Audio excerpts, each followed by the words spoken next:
அனைவருக்கும் வணக்கம். நீங்கள் நம்ம சேனலுக்கு புதுசுன்னா பக்கத்தில் இருக்கிற பெல் பட்டன் அமைத்தி சப்ஸ்கிரைப் பண்ணிக்கோங்க.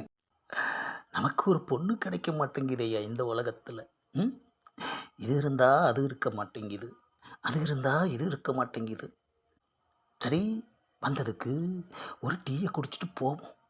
ஆ, என்னது, டீ கடையில் இவன் இருக்கான். அப்பா, நல்லா இருக்கியா?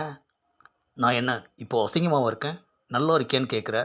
ஆஹா, வாயை திறந்து ஒரு வார்த்தை பேச விட மாட்டேங்கிறான் ஐயா.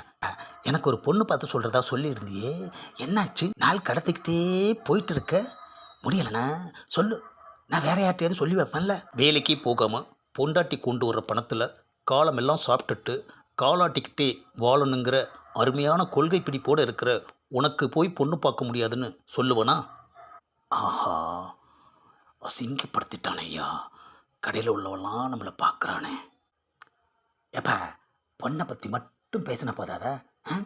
எதுக்கு என்னோட அருமை பெருமையெல்லாம் இப்போ சபையில் வச்சு பேசுகிற? என்னமோ உன்னை பற்றி யாருக்குமே தெரியாதுங்கிற மாதிரி ரொம்ப பில்டப் பண்ணி பேசுகிற. தெரிஞ்சதையே எதுக்குப்பா ஞாபகப்படுத்துகிற? விட்டுடேன், பொண்ணு இருந்தால் மட்டும் பேசு. போனால் போகுதே, தெரிஞ்சவருன்னு பார்த்து பொண்ணு பார்த்து சொல்லலான்னு நினச்சா நீ நம்மளை புரோக்கர் ரேஞ்சு காக்குறியா? ஏப்பா, நான் அப்படிலாம் நினச்சி சொல்லலப்பா. நானும் ஃப்ரெண்ட்லியாக தான் உங்ககிட்ட சொன்னேன். பொண்ணு பொண்ணுன்னு கேட்டுட்டு போயிட்டே இருந்தால் எப்படி? கல்யாணத்தை பண்ணு.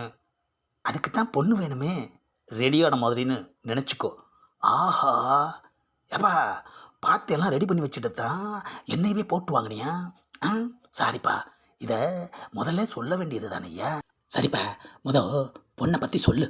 2 கண்ணு, 2 காது, ஒரே ஒரு மூக்கு.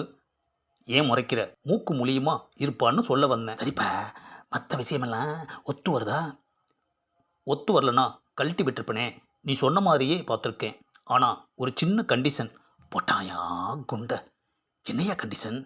முதலிரவு முடிஞ்சாதான் மாமனாரோட சொத்தெல்லாம் உன் பேருக்கு மாறும். ஏப்பா, சொத்து வந்தால் போதும்பா. பாட, ஒரு வழியா கல்யாணமும் முடிஞ்சு ராத்திரியும் முடிஞ்சிருச்சு. என்னதான் நம்மளை இம்சப்படுத்தி ஏடா கூடம் பண்ணாலும் ஒரு நல்ல காரியத்தை செஞ்சு வச்சிருக்காயா. அதுக்குன்னே அவனுக்கு கோடி நன்றி சொல்லணும்.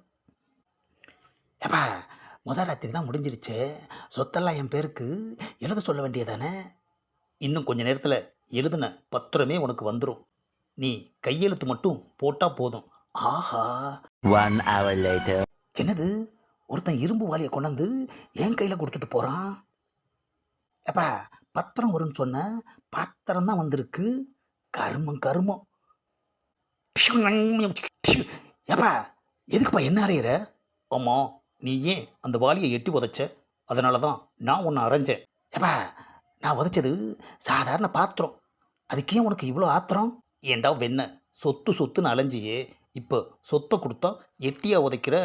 என்னது, சொத்தா? ஆமாண்டா மாங்கா. ஏப்பா, என்னப்பா சொல்கிற? நீ என்ன சொல்லி என்னை பொண்ணு பார்க்க சொன்ன? நல்ல பசையுள்ள இடமா பாருன்னு சொன்னேன். நல்லா பசையுள்ள இடத்துல தானே பொண்ணு பார்த்துருக்கேன். ஏப்பா, கொஞ்சம் புரிகிற மாதிரி சொல்லுப்பா. உன் மாமனாருக்கு போஸ்டர் ஒட்டுற வேலை. என்னது, போஸ்டர் ஒட்டுற வேலையா? ஆமாம், அவர்கிட்ட நீ சொன்ன மாதிரியே உங்கள் சொத்தை கல்யாணத்துக்கு அப்புறம் மாப்பிள்ளையோட பேரில் எழுதி வச்சிடணும்னு சொன்னேன். அதான் சொன்ன வார்த்தை தவறாமல் அவருடைய சொத்தை இங்கே கொடுத்து அனுப்பியிருக்கார். ஆஹா, இந்த தகரவாளி தான் சொத்தா? இனிமே நீ காலாட்டிக்கிட்டே வாழ முடியாது, கையாட்டிக்கிட்டு தான் வாழணும். அதாவது போஸ்டர் ஒட்டி தான் சாப்பிட்ணும். ஏப்பா, இது உனக்கே நல்லா இருக்காப்பா? நல்லா இருந்ததுனால தானே செஞ்சு வச்சுருக்கேன். மரியாதையாக அந்த பசவாளியை எடுத்து தொட்டு கும்பிட்டுட்டு தொழிலை பார்க்க புறப்படு. அப்போ தான் உனக்கு சாப்பாடு. ஆஹா, லட்சக்கணக்கில் பணத்தோட லட்சணமாக ஒரு பொண்ணை கட்டிக்கிட்டு போன்லெஸ் சிக்கன் சாப்பிட்டுக்கிட்டு போகோ சேனல் பார்க்கணுன்னு கனவு கண்ட என்ன போஸ்டர் ஒட்ட வச்சுட்டானையா, போஸ்டர் ஒட்ட வச்சுட்டானையா.